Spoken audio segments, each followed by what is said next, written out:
Hello दोस्तों, नमस्कार। My name is Ravindra Chaudhary. एक बार की बात है, नदी में एक नाविक था। उसकी नाव में एक शहरी व्यक्ति आए। बहुत ही सूट वूट पहन के अपना दिख रहे थे, शहर के व्यक्ति थे और वो उस नाव में बैठे।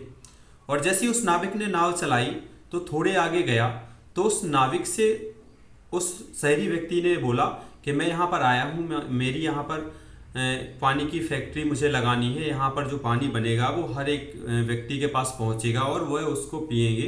क्या तुमने कभी बोतल वाला पानी पिया है? तो उस नाविक ने कहा, भाई साहब, मैं तो इतना अपने काम में व्यस्त रहता हूँ कि इस काम के अलावा मैं कभी शहर गया ही नहीं, मैं कभी बाहर गया ही नहीं, मैंने वो चीज़ देखी नहीं। मैं तो अपना यहीं एसी का पानी पी लेता हूँ, घर पर अपना नल का पानी पी लेता हूँ और मैंने इससे ज़्यादा कुछ नहीं देखा है। तो उस व्यक्ति ने कहा कि तुमको इतना भी पता नहीं है कि यहाँ पर जो फैक्ट्री लगने वाली है वो पानी की बोतल और ये सारी चीज़ें, आप उसके बारे में कुछ पता ही नहीं है।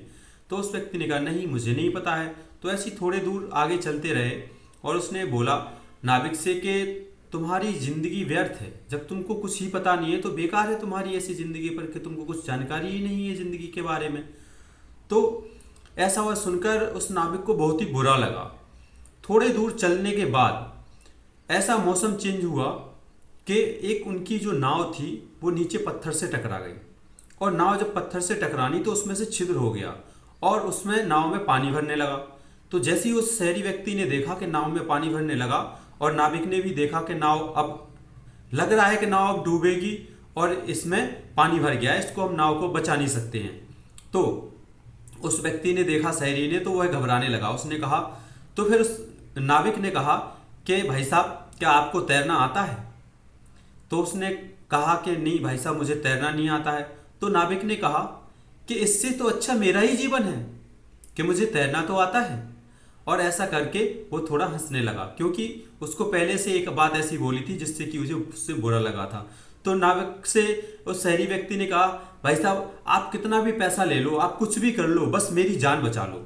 तो नाविक ने कहा, आप भाई साहब चिंता मत कीजिए, आपको मैं कुछ नहीं होने दूंगा, आपकी जान हमारे यहाँ पर सुरक्षित है, क्योंकि मुझे तैरना भी आता है और जान बचाना भी आता है। तो नाविक ने उस व्यक्ति को अपनी पीठ पर बिठाया और वो तैर कर उसको बाहर ले गए, जिससे कि उसकी जान बच गई।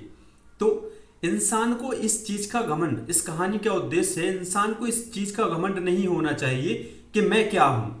यह अगर छोटा काम कर रहा है तो यह बहुत छोटा व्यक्ति है, ऐसा कुछ नहीं है। आप बड़ी फैक्ट्री के मालिक हैं तो आप बहुत बड़े हैं। आपकी फैक्ट्री में जो एक छोटा वर्कर है बहुत तुच्छ है, ऐसा नहीं होता है। अगर वो छोटा सा वर्कर आपकी फैक्ट्री में ना हो तो आप उस फैक्ट्री के मालिक ही ना हो, क्योंकि वह छोटे छोटे वर्कर मिलकर के उस फैक्ट्री को बनाते हैं, उस फैक्ट्री को चलाते हैं, उस फैक्ट्री को आगे बढ़ाते हैं। अगर वो वर्कर काम ना करे तो आपकी फैक्ट्री धरी की धरी रह जाएगी।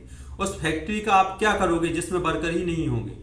उस फैक्ट्री का, उस काम में जिसमें वर्कर की जरूरत है, जिसमें व्यक्तियों की जरूरत है, अगर वो नहीं रहेंगे तो आप कुछ नहीं कर पाओगे। इसलिए उन व्यक्तियों का सम्मान करो जो भले ही आपके छोटे कर्मचारी हों, आपके नीचे काम कर रहे हो, तो उनका भी सम्मान जरूरी है, क्योंकि उनकी वजह से ही हम हैं। अगर वो नहीं है तो हम नहीं हैं। इसलिए हमें हर एक व्यक्ति का सम्मान करना चाहिए, हम चाहे किस भी लेवल पर पहुंच गए हो। तो इस कहानी का उद्देश्य है कि हम हर किसी का सम्मान करें, किसी का भी अपमान करने की कोशिश ना करें, चाहे वो कोई छोटा से छोटा ही काम क्यों ना कर रहा हो। बहुत बहुत धन्यवाद। इस कहानी को शेयर कीजिए, लाइक कीजिए, कमेंट कीजिए। अगर अच्छा लगे तो इसको चैनल को सब्सक्राइब कर लीजिए और बेल आइकन को भी दबा लीजिए, जिससे कि अगली वीडियो आने पर आपको पता चल जाए और आप उस वीडियो का लाभ उठा पाए। धन्यवाद।